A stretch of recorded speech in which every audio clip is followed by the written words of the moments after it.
Olá, como vai você? Tudo bem? Aqui estou eu na rede novamente, porque agora esse pode ser o meu lugar oficial na vida. Brincadeira, mas eu gostei de ficar aqui, então eu vou ficar aqui. E aí, eu vim aqui para falar um pouco sobre duas coisas. Eu vim aqui para falar sobre alguns comentários que eu recebi no último vídeo e também sobre uma coisa muito importante que eu nunca imaginei que fosse tão importante assim na vida de um ser humano quanto a vitamina D. Porque eu fiz uma bateria de exames ali e a minha vitamina D estava baixa. Isso parece bobo, parece corriqueiro, afinal. Quem é que não tá com vitamina D baixa atualmente? Muita gente. E aí a gente entende uma consequência social de ter uma grande parcela da população com vitamina D baixa. Porque quando a gente tá com a vitamina D baixa, a gente tá mais suscetível a doenças, a gente fica doente muito mais rápido, tem pouca imunidade, ou melhor, uma imunidade muito baixa, né? E também existe uma questão ali de como é que fala? É uma coisa que acontece que não envolve só a imunidade, mas também envolve o quanto que a gente consegue suportar certas coisas no sentido de dores, né? Então, qualquer informação que a gente recebe se transforma em um pânico, a gente começa a entrar em pânico muito fácil. E aí é que entra o grande terror. O que é o grande terror? É essa baixa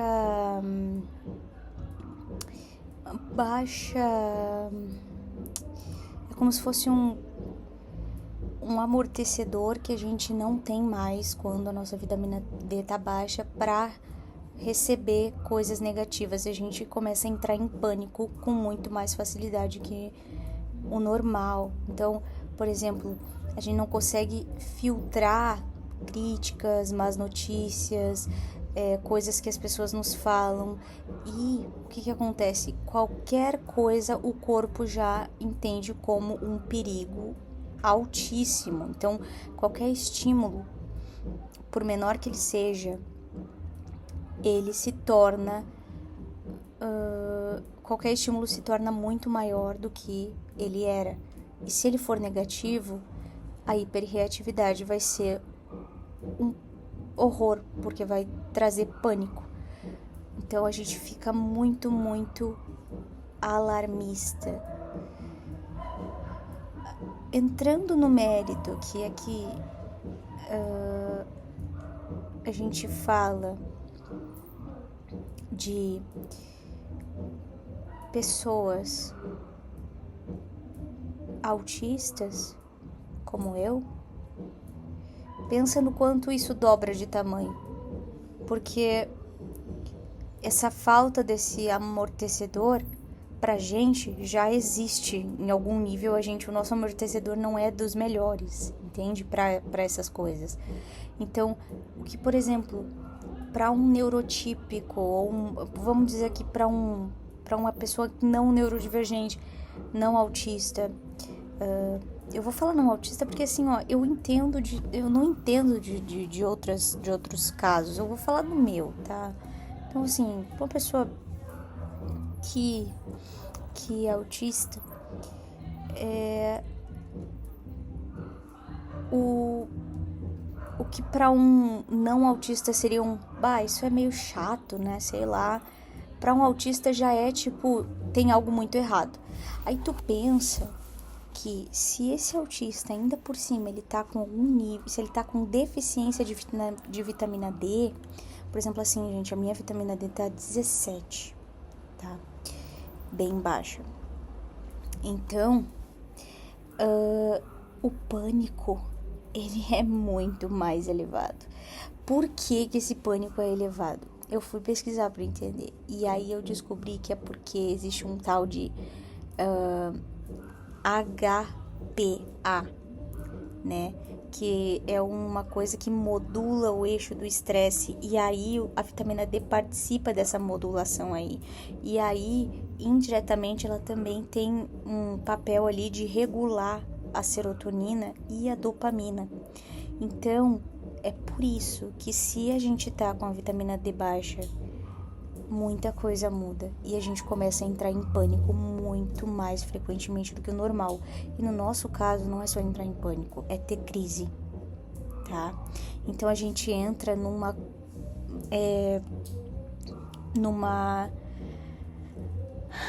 dinâmica de tá sempre em estado de alerta para tudo. E aí, isso tudo, na verdade, já é o nosso normal de alguma forma.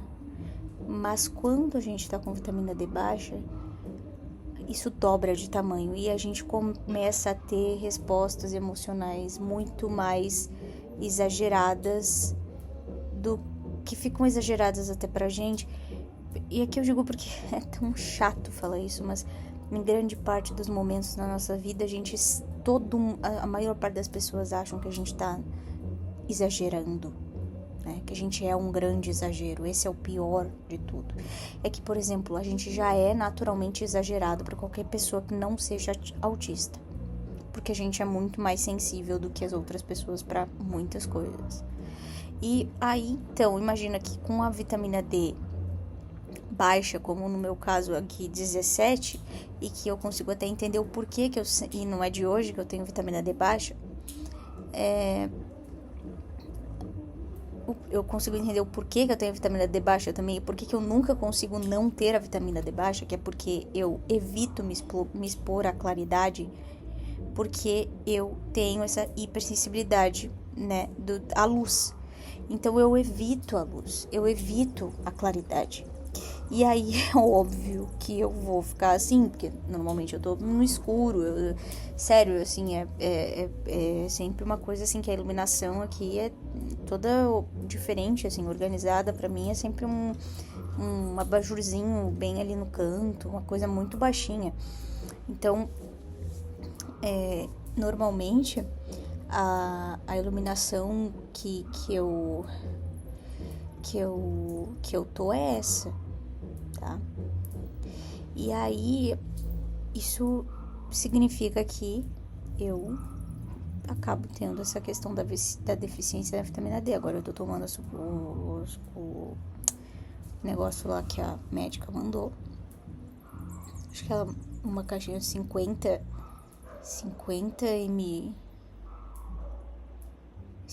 mil, não sei o que. Eu não entendo dessas coisas, eu só vim aqui compartilhar isso, porque quando a gente tá com essa regulação fisiológica comprometida, não tem como a gente agir diferente.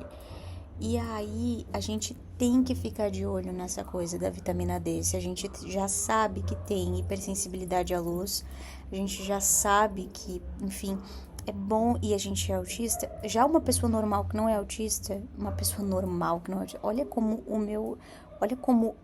eu, de alguma forma, embuti na minha cabeça que eu sou anormal por ser autista, né? Se uma pessoa não autista já tem que se preocupar porque ela também entra nesse estado de pânico com coisas que não tem motivo para serem tão fortes assim, imagina que uma pessoa autista, ela entra nisso e o tamanho disso é dobrado, porque o nível de sensibilidade é maior. Então, aí a gente consegue pensar melhor antes de reagir. Então, corrigir a vitamina D não é só uma questão de agora estou com a vitamina D em dia. Não, isso gera uma consequência em que a gente consegue se sentir um pouco menos em pânico com as coisas, porque a gente fica menos sensível a gente fica menos vulnerável fisiologicamente, tá? Então, se a vitamina D da pessoa tá baixa, qualquer situação ruim gera um pânico, que não é inventado, é real, tá? E aí, qualquer coisa negativa, ela chega como uma ameaça grotesca, gigantesca, terrível. Então é como eu comecei a me sentir uma pessoa muito irritada com qualquer coisa. Qualquer coisa me irritava, até eu explicar alguma coisa que não tinha nada demais, assim, por exemplo, por exemplo, o Rafa me perguntava, o que tu quer fazer? Eu já ficava irritada. Porque exigia de mim um raciocínio e aquilo já me irritava. Já ficava, ai, sabe, por dentro, assim, parece que acontece uma coisa. E aí, o que é essa hipersensibilidade sensorial, já acontece no autista, ela fica muito mais intensa, justamente por a gente ser literal. Então, essa questão, ela não é psicológica, tá? Ela é uma questão neurofisiológica. Pesado isso, né? Mas, infelizmente, o nosso cérebro de autistas, o cérebro de uma pessoa autista, já é um cérebro que as coisas, os comentários, as coisas entram mais fortes. Elas têm vem diferente, a gente sente diferente. Uma pessoa fala pra gente assim, tu é feio, a gente já sente de um jeito muito mais forte. Se uma pessoa que não é autista sente isso de um jeito terrível, imagina que o triplo vai acontecer na cabeça de uma pessoa autista. E aí, essa questão da vitamina D, ela vai ajudar muito o nosso sistema nervoso a não entrar em colapso com tanta frequência, porque vai frear esse monte de reação automática que a gente tem, que são impossíveis da gente frear quando a gente tá fraco, né? Esse freio, esse amortecedor do eixo de estresse, ele tá totalmente conectado com a vitamina D. Então, imagina que quando a gente tá com a vitamina D baixa, vem um estímulo negativo super forte por conta do autismo. Já é super forte por conta do autismo. Aí ele não tem uma resistência suficiente. Automaticamente tudo vira uma catástrofe. E é tudo, claro, por conta de uma fisiologia sem amortecimento. Então, não é um exagero só emotivo. Estou emocional, estou exagerada. Não, é uma questão ali fisiológica que a gente precisa levar em conta, tá? Então, é muito importante que a gente olhe para nossa saúde nesse sentido, porque quando a gente começa a perceber que a gente conseguia lidar com algumas coisas e a gente não tá conseguindo lidar, a gente tem que pensar, por exemplo, se a gente começa a ficar muito intolerante com certas coisas que antes não é que a gente gostasse, mas a gente começa a ficar com uma tolerância baixa. Como eu falei, o Rafa às vezes perguntava uma coisinha, o que tu quer fazer? Eu já ficava assim, um sentimento estranho, ruim, assim. E aí, então, isso tudo é bom a gente olhar essa questão, porque pode ser uma falta de vitamina que está gerando um grande problema ali que assim piora a vida, né? Deixa a vida pior do que ela deveria ser, assim. E eu fico pensando quanto isso afeta grande parte da população do mundo, assim, vamos colocar, porque imagina que o grande é o número de pessoas que tem uma vida pior do que deveria porque tá com a vitamina D baixa. E essas pessoas, elas muitas vezes elas não têm nem condições de resolver isso, ou de ir no médico, ou de pensar sobre isso muito, porque elas são muito pobres, porque elas têm uma condição de vida muito assim precária, né? Então elas ficam ali numa luta e elas não conseguem nunca resolver e elas estão sempre muito. Tá tudo muito difícil sempre, mas elas estão ali e elas nem sabem que talvez se elas estivessem com a vitamina D no ideal, talvez alguma coisa dentro delas mudasse e as coisas ficassem difíceis só, mas não insuportáveis, não cheias de coisas que não são só difíceis, mas destrutivas, assim. Eu não tô aqui querendo dizer que a vitamina D salva tudo, mas até porque existem muitas outras coisas também. Se a pessoa tá com ferro baixo, um monte de outras vitaminas.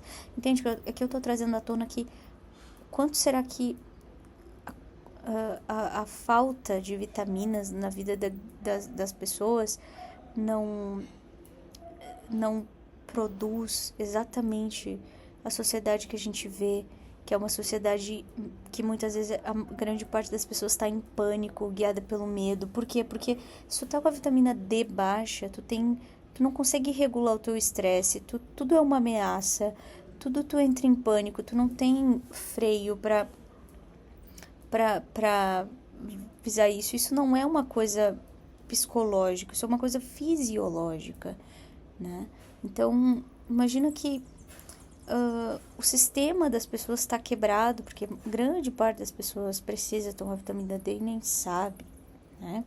Então, corrigir a vitamina D devolve um espaço entre as pessoas daqui a pouco iriam ouvir coisas negativas e não iam entrar em colapso do jeito que acontece.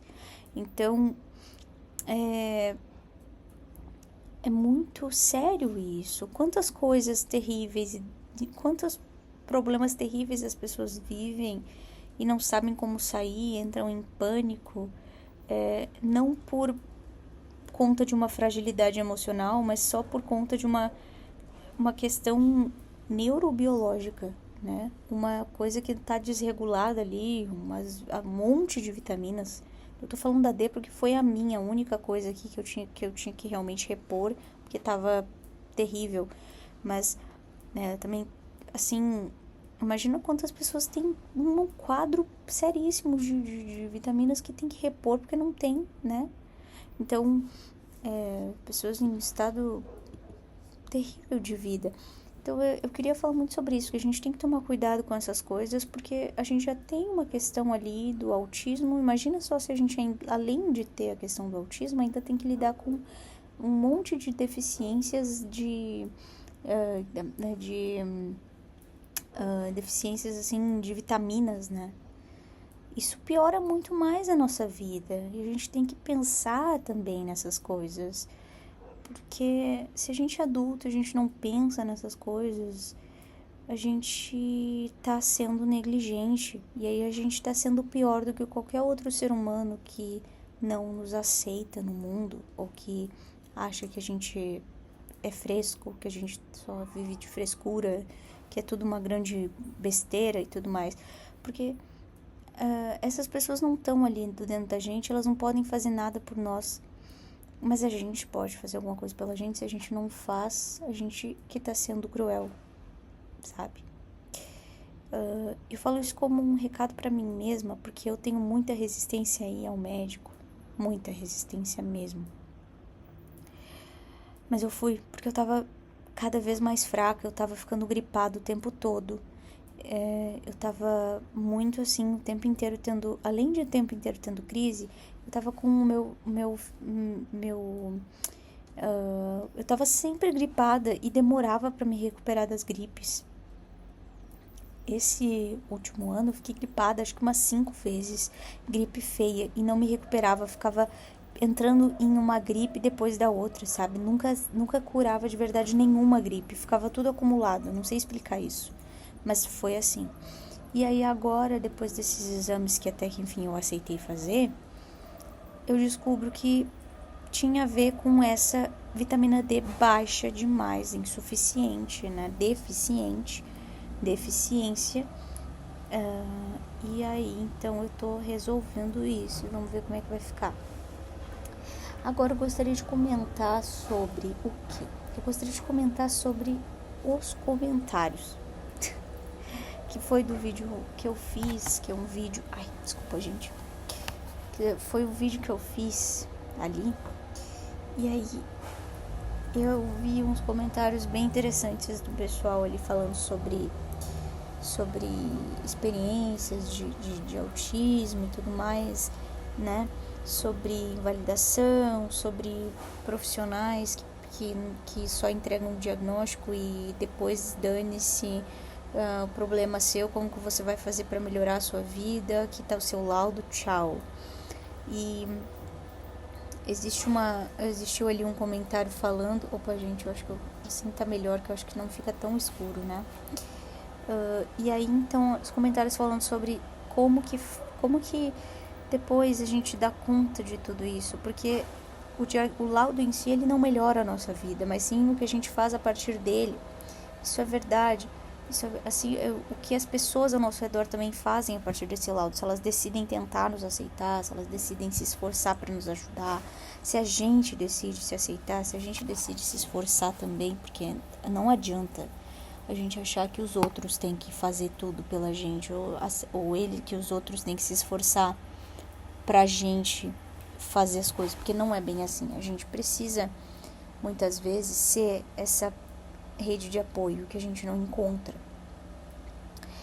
E aí a gente sente uma solidão muito grande, que talvez seja a solidão daquela mãe incansável que cria um filho sozinha. Eu não tô dizendo que é exatamente essa solidão, porque eu não quero me comparar com isso, porque eu não sei, nem consigo imaginar uma coisa dessas. Mas eu quero dizer que talvez possa se assemelhar um pouco a essa sensação, porque a gente vai ter que lidar com a crítica social de estar dando conta da gente mesmo e muitas vezes sendo julgado pelos outros como um monte de coisas que na verdade a gente não é. Então, olha só, eu vou me retirar aqui porque eu vou ficar ali num canto que eu preciso descansar. Talvez existam pessoas que pensem que a gente poderia ficar, o que a gente poderia fazer diferente, o que a gente poderia ir um pouco mais, que a gente poderia se esforçar mais para alguma coisa que na verdade a gente sabe que não poderia. E a gente precisa respeitar isso, porque quando a gente não respeita, a gente entra em colapso, aquelas pessoas vão embora e dizem, bom, essa pessoa, ela tem que ser menos inconsequente. Então aí a gente percebe que as pessoas, elas não estão nem aí. Elas sempre vão partir do princípio assim, ele é adulto, ele que se rale, ele que sabe dele, ela que sabe dela. E se a gente não tiver uma postura de realmente a gente que sabe da gente, não se importar com nada além disso, a gente vai só se dar mal. Porque as pessoas vão... Por exemplo, eu sou professora particular de inglês, né? Então eu recebo alunos, eu trabalho para uma escola, trabalho por conta. Então eu tenho essas duas linhas, né? E aí, o que acontece? Eu recebo alunos, eu recebo as propostas de aluno da escola e também de pessoas que vêm até mim e perguntam, eu quero ter aula, não sei o quê. Então eu recebo as propostas de aluno e se eu aceitar todas, todo mundo vai dizer, beleza, ninguém vai olhar pra mim e dizer assim, não, calma lá, Vitória, tem certeza que tu vai dar conta de tudo isso? Tu sabe como é que é a tua questão de energia, né? Enfim, tu é autista, tem que dar uma olhada, pensa bem. Será que vale a pena? Será que essa carga não vai ser muito exaustiva para ti? Aí, o que acontece? Ninguém vai fazer isso. Se eu não fizer isso por mim, se eu não pensar nisso, sabe o que vai acontecer? O que já aconteceu. Eu entrar em crise, entrar em colapso, não conseguir dar conta, ter que simplesmente rejeitar o aluno depois que eu já aceitei o aluno. Isso gera um grande impacto negativo, porque o aluno fica chateado, porque o aluno queria continuar tendo aula comigo e não consegue. A escola fica também, como assim? A professora aceitou, daí do nada ela rejeitou. Será que se eu mandar outro aluno vai fazer a mesma coisa? né? Gera um impacto negativo nesse sentido também. Então, o que eu quero dizer com isso? Quando a gente não respeita os nossos limites, a gente gera esse impacto negativo nas pessoas ao nosso redor, que elas não sabem até onde realmente a gente pode, até onde elas podem contar com a gente. E isso é uma responsabilidade nossa, sinalizar até onde as pessoas podem contar com a gente de uma forma realista. Se a gente não fizer isso, a gente vai estar sendo falso, mesmo sem querer. Porque imagina que eu digo que um aluno que eu posso atender um aluno, quando na verdade um pouquinho depois eu já colapso, eu não consigo dar conta daquele aluno e mais os outros que eu já tenho. Eu tenho que ser realista com a minha agenda e saber, olha, eu dou conta de no máximo, 8 alunos. E aí, gente, se eu tentar agradar todo mundo, agradar a escola, agradar as pessoas todas que querem ter aula comigo, o que vai acontecer? Eu vou entrar em pânico e eu não vou agradar ninguém. Eu não vou conseguir agradar ninguém. Eu vou só gerar um monte de decepções e conceitos errados a meu respeito. Sabe por quê? Porque eles vão falar, a Vitória ia dar aula pra mim. Ai, Kiki.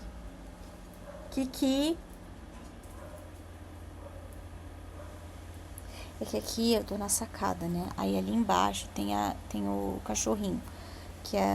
E aí ele late. Kiki. Aí então, o que acontece? Se eu digo que eu vou dar aula e eu não vou conseguir porque eu vou colapsar, então isso é mais honesto do que eu simplesmente dizer tá bom e depois eu colapsar e começar aquele julgamento ridículo que muita gente vai fazer, que é a Vitória é problemática. Não, é problemática, não consegue, problema. Entende? Então, ao invés de ser uma pessoa problemática, é melhor ter um senso muito grande de si e de organização própria, de saber até onde são os próprios limites. Então, as pessoas começarem a dizer, a Vitória é o quê? Vitória organizada, ela é consciente, ela sabe até onde ela pode ir, eu vou entrar na fila para ter aula com ela. Em algum momento ela vai olhar para mim e vai dizer que dá para ter aula comigo. Entende? Então, em algum momento ela vai falar que ela pode, que ela consegue atender mais um aluno. E eu vou saber que ela consegue mesmo, porque ela ela não fala uma coisa sem pensar. Ela não tenta agradar, ela não tenta dar conta do mundo. Ela só dá conta daquilo que ela sabe que é possível ela dar conta. Ela só aceita aquilo que ela entende como realmente possível. Isso gera um impacto positivo, mas a gente precisa estar disposto a impor limites pra gente e pros outros, mas principalmente pra gente, porque se a gente receber um diagnóstico tardio na vida, normalmente a nossa maior dificuldade é de dar limite pra gente mesmo, porque a gente aprendeu que a gente é errado, que a gente tem que ser certo através do olhar alheio. Então, o que acontece? Quando a gente tenta sair da gente, a gente não tá tentando sair da gente porque a gente quer, mas porque já ficou tão automático esse movimento de sair do nosso padrão comportamental, de sair do nosso prisma, de sair da nossa lógica e de sacrificar a gente mesmo, que é muito difícil a gente perceber que a gente está se danificando em longo prazo e que a gente não está conseguindo existir com o mínimo de saúde mental. Então, um exemplo básico assim, o Rafa, ele percebe que eu tenho uma dificuldade muito grande de entender que as pessoas me amam, que as pessoas gostam de mim. Eu sempre parto do princípio, sem querer, que eu estou sendo inconveniente,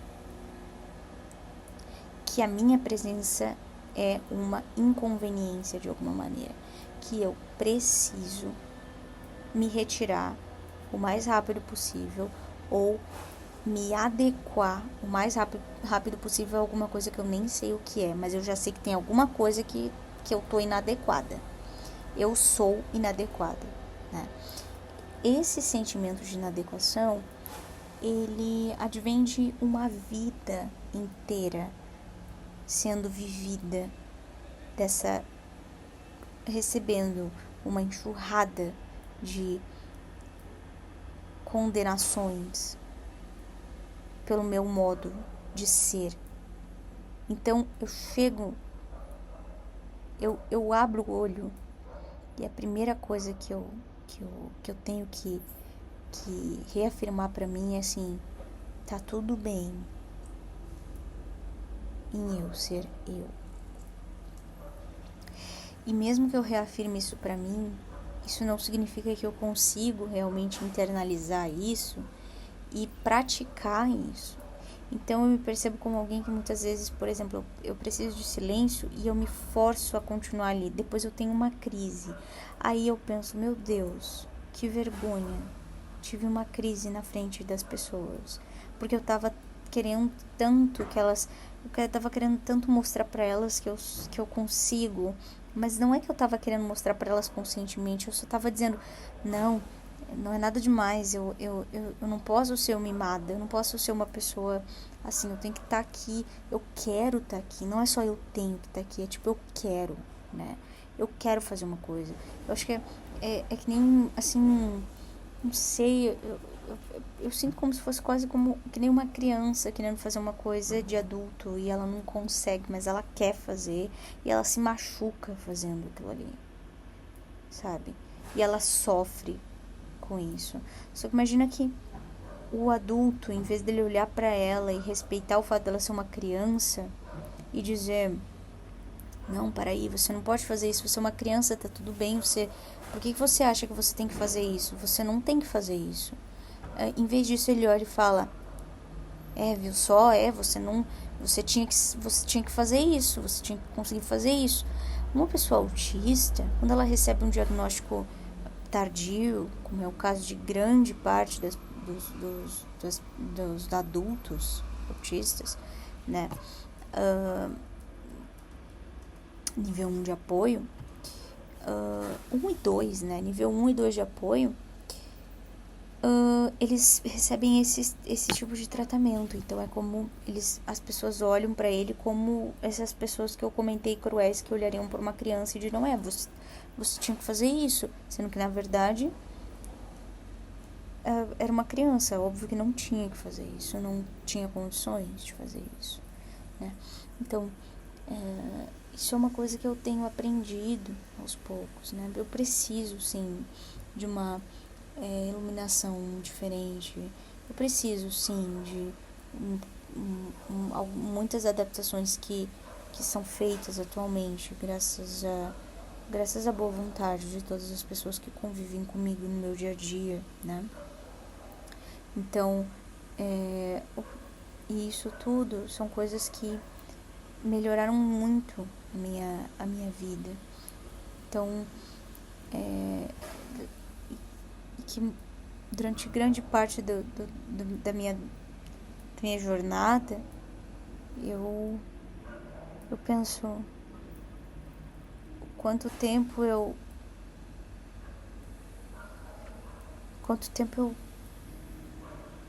me culpei ou eu simplesmente me isolei num cantinho para fugir, para esconder das pessoas do que eu precisava.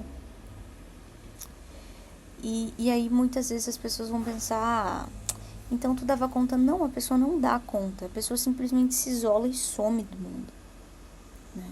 Essa pessoa não dá conta, ela não tá lá na algazarra lá, não, ela tá muito pelo contrário, ela tá num canto escondida e ela tenta fazer uma coisinha, tropeça e cai e pá, acabou, não vai, não consegue, entende?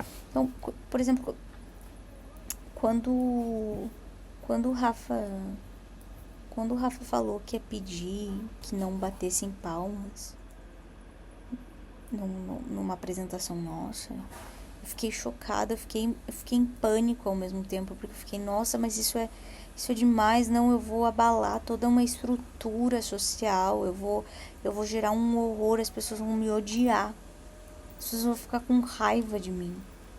Não, isso tá errado, não pode, não, isso... Mas ao mesmo tempo, as pessoas batiam palmas, tava assim, e eu entrava em pânico, já tinha que sair. Eu falava pra ele até, Rafa, nunca vou conseguir cantar mais de uma música, porque depois eu tenho que tapar meus ouvidos, porque eu tenho que tirar o protetor auricular do meu ouvido para poder cantar. Eu não consigo botar o protetor auricular a tempo de volta para não me abalar com as palmas tanto assim. Então aí eu não consigo e eu fico muito estressada e depois eu não vou conseguir cantar de novo por conta disso. Então eu sempre tinha em mente assim, eu não posso cantar mais de uma música, eu não posso falar mais de uma coisa, eu tenho que só ir ali fazer isso e ir embora, né? Então pensa, tudo isso são coisas que um autista tem que lidar e que poucas vezes ele consegue encontrar alguém que olhe pra ele e pense assim, não, peraí, as coisas não vão ser assim. Chega. As coisas não vão ser bem assim. Sabe, o Rafa já viu muita crise minha. E graças a Deus ele não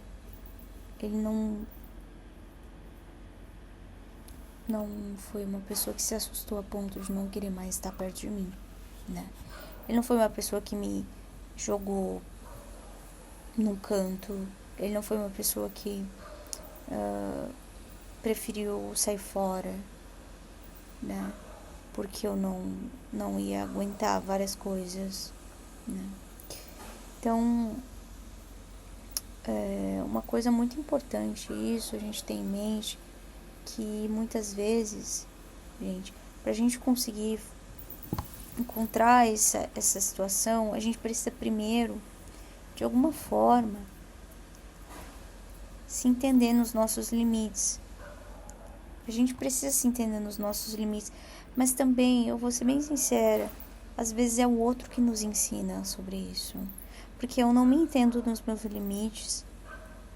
E eu recebo muito, na verdade, aprendizado através da convivência. Com pessoas que olham pra mim e veem claramente os meus limites e dizem, não, para aí. Tu tá indo além. E tu não tá bem. E eu não percebi que eu não tava bem. Porque eu já tô tão acostumada a não estar confortável com nada, de alguma forma, que pra mim o desconforto já se tornou quase uma questão de, isso daí já é a regra, né? O desconforto que eu sinto já é normal, é tipo, é o que é. Então a pessoa olhar pra mim e falar, tu não tá bem, para, não, isso não é assim. É tipo uma coisa assim, mas isso não é o normal da vida, eu não estar bem? Acho que é comum, não, mas é assim mesmo, é isso aí, pra mim é isso aí, né? Então é muito bom quando tu olha pra alguém e essa pessoa é de alguma forma o teu freio e é o teu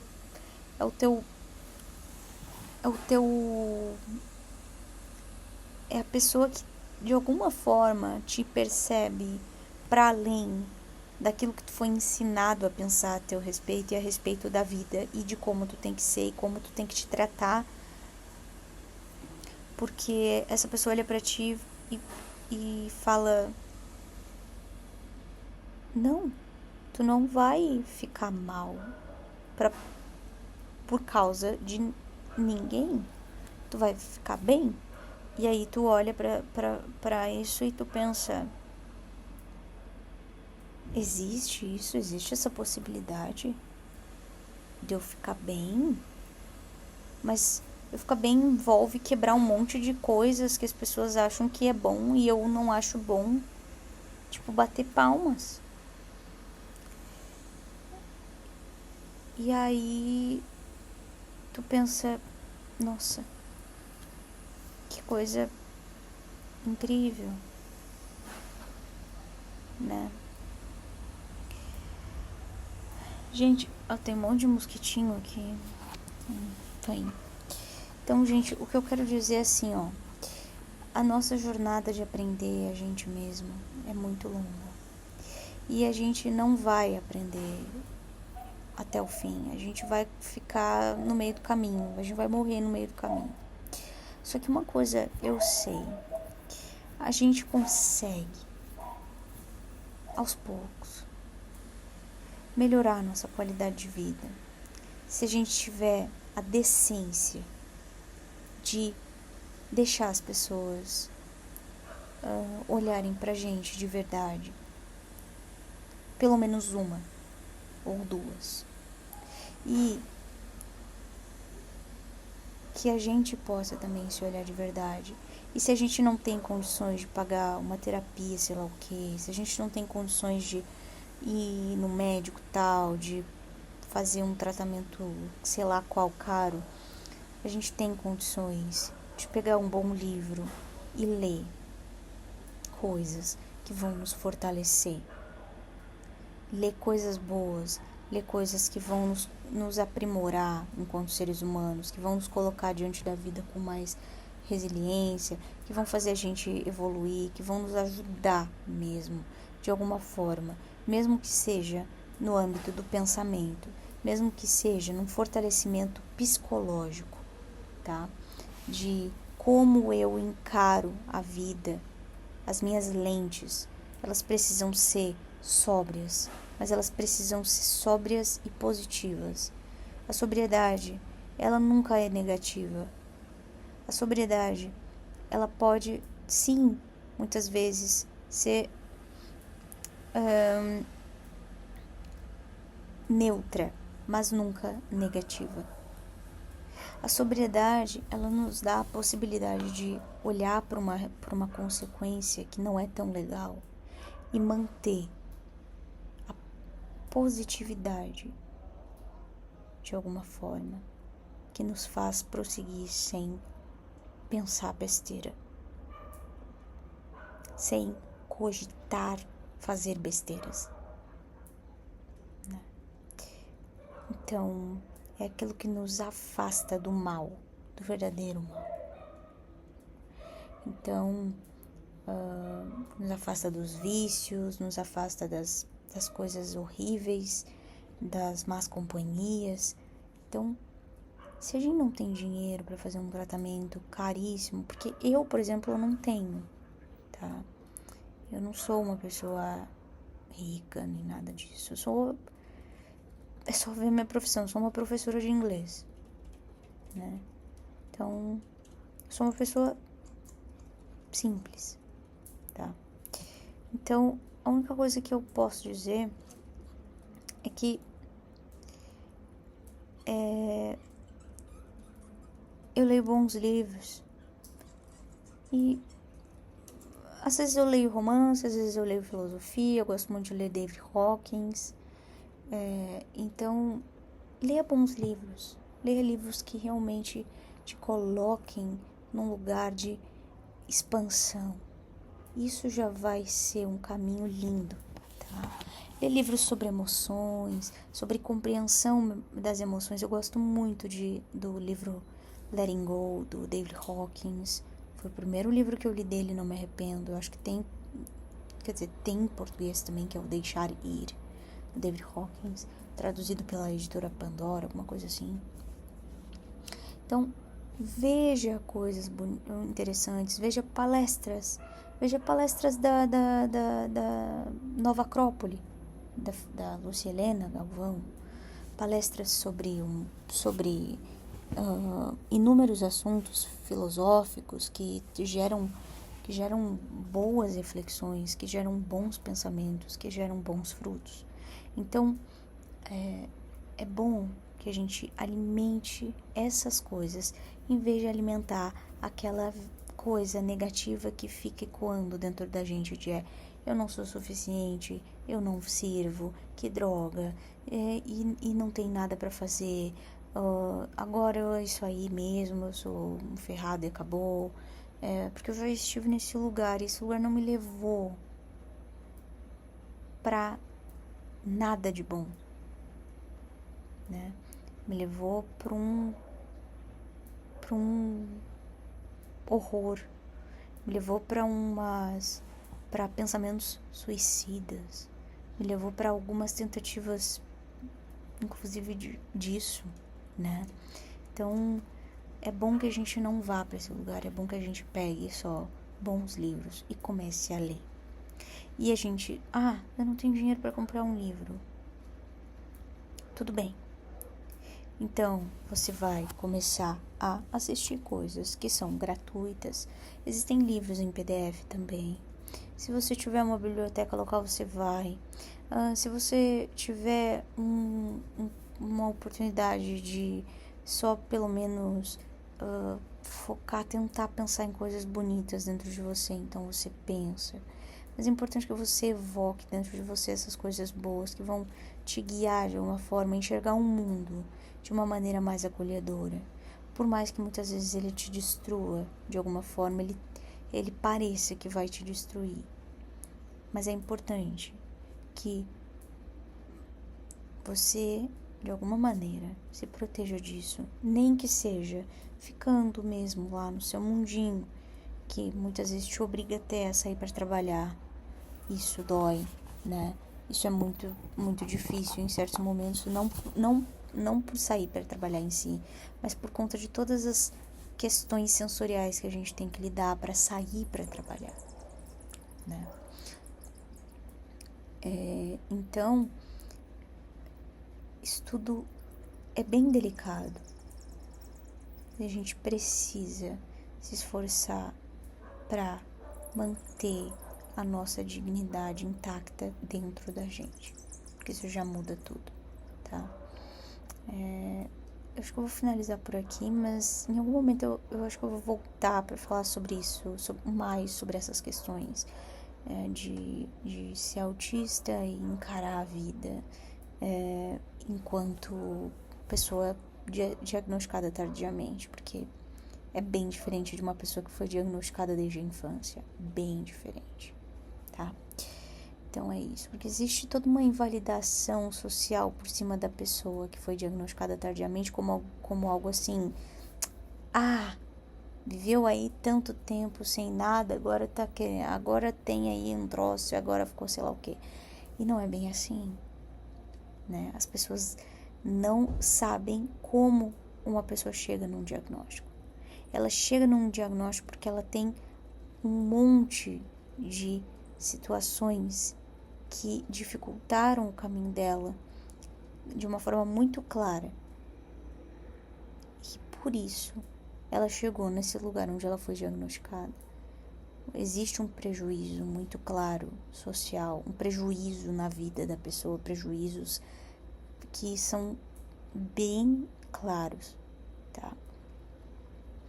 E, enfim, eu já falei bastante sobre os meus prejuízos por aí em vários episódios, várias coisas, tanto no Spotify, do podcast, quanto por aqui. Então, enfim, em outro momento eu falo mais, ou sei lá. Então, mas é isso, tá bom? Então, até um próximo episódio, a gente se vê.